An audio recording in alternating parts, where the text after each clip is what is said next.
Okay, Richard Petrie here, and let me show you how to win better projects and earn higher fees and work less. Okay, so at this end of this spectrum, someone's earning high fees, and this one, you're earning low fees.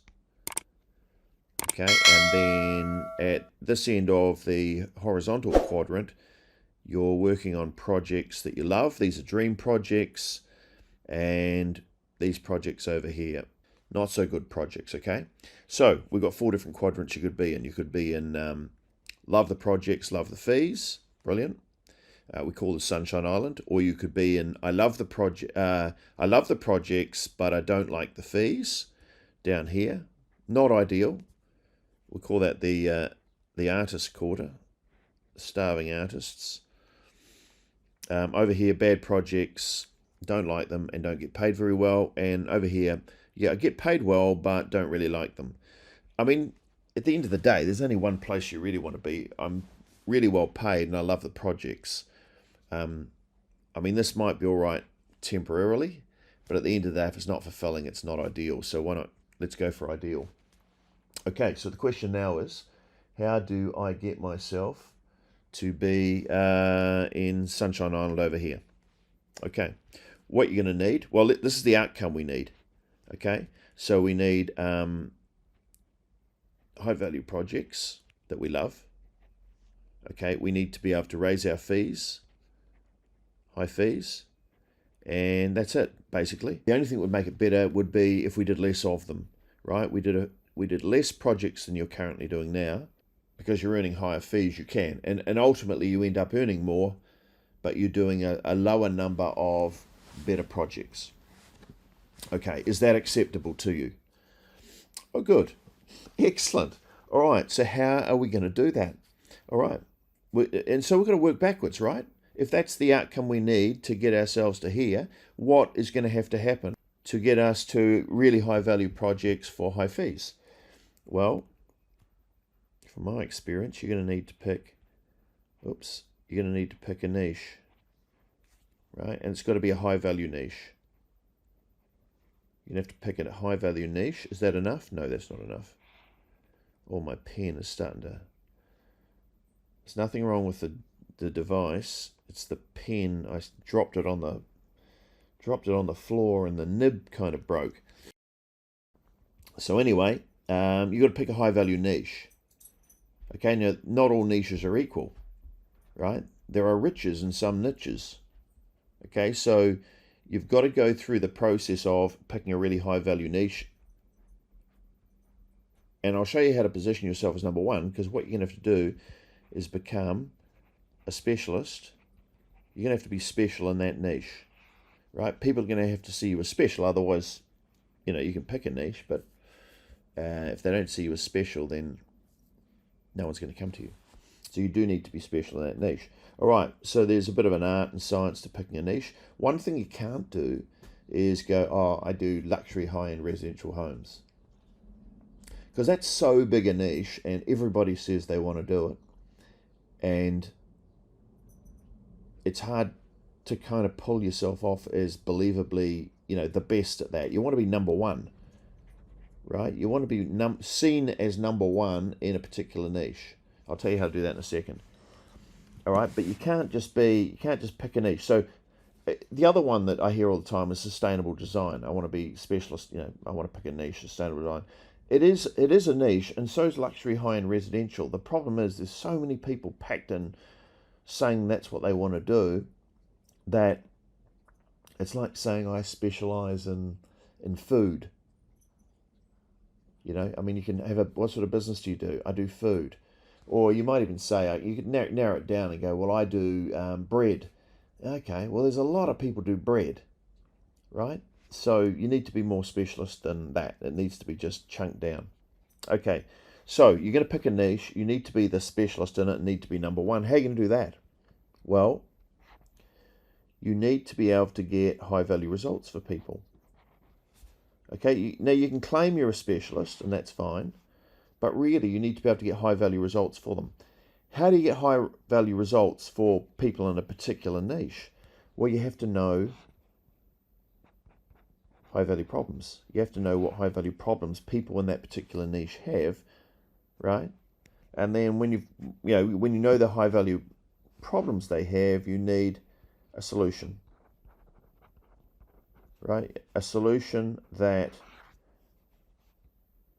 directly addresses the high value problem and that delivers a high value result where you can claim to be someone who gets high value results for these particular people, and then you can put your fees up and put your prices up because these people have got lots of money. Remember, they're a high value niche, okay?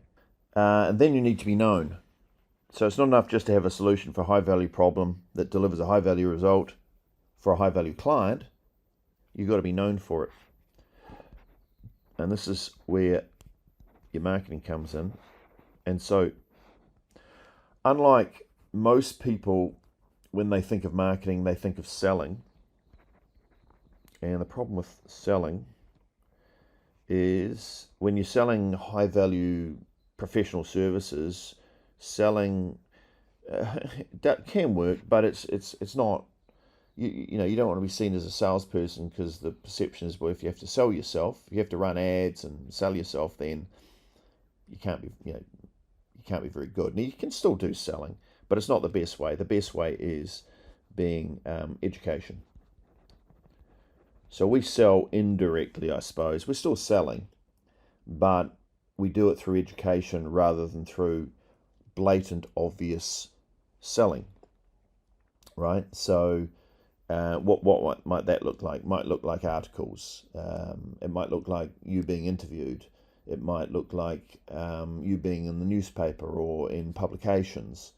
So it's way more subtle, and it's actually way more helpful to the high value niche, because you're talking about, now notice the difference. Instead of talking about yourself, if you're doing selling, you talk about yourself.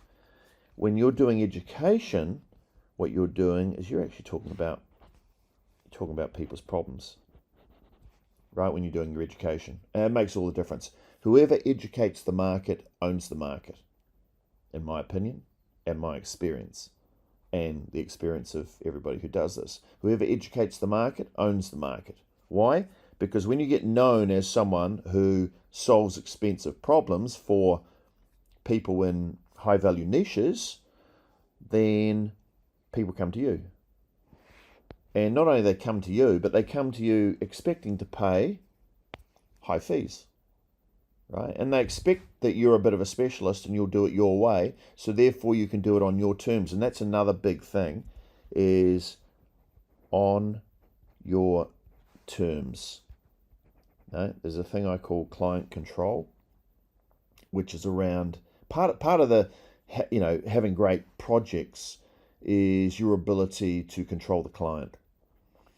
And you don't have much ability to control the client if you're a generic architect doing something which your marketplace perceives many other people as being able to do, right? But once you become a bit of a specialist, an expert, and you're known to be that, then people come to you expecting to pay, these people come to you expecting to pay higher fees, and they're far more happy to accept you being a little bit bossy and stipulating how things are going to happen. And projects happen a lot better when you stipulate, and here's the rules and here's how things are going to happen. But you've got to put yourself in a position where you're able to command high fees and stipulate how things are going to happen. Okay, so there's a few, they're all key steps really. This is also a key step. How do we identify the high value problem? Right? Because if everything reverts back from there, well, what I do is, let's say we break up the whole process of getting a space constructed, stage 1, 2, 3. There's multiple stages people go through, right? And therefore, at every single stage, there are different problems. Oh, my pen is going to...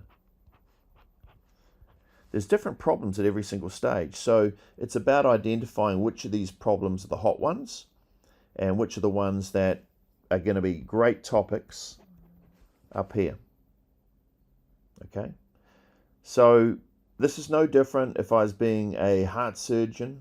A heart surgeon's going to earn more than a GP because they've picked a niche which is a high value niche. They become a specialist in it. They deliver a high-value result.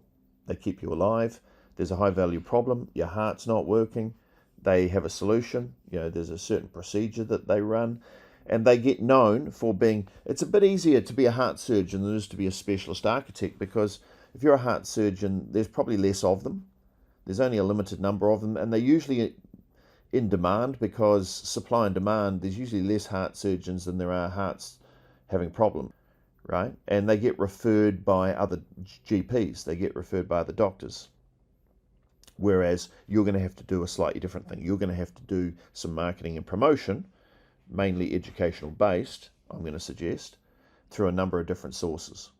Okay, so makes sense? At a high level, I'm going to run through a lot of this step here. This is the 6 maps. Oops. The program I teach is 6 maps, as most of you will probably know. And it helps architects do that and move into here. I'm going to do a run through of the 9 steps that I teach, and I'm going to do it in a special training soon. There's 100 people that can get in on this training, because the Zoom platform we use, is limited to a certain number. There'll be a link below if you want to come and get the full rundown on more of this. Then I'll take you through that. So click on the link or the button or whatever it is, and come along to the training. I'll take you through it then.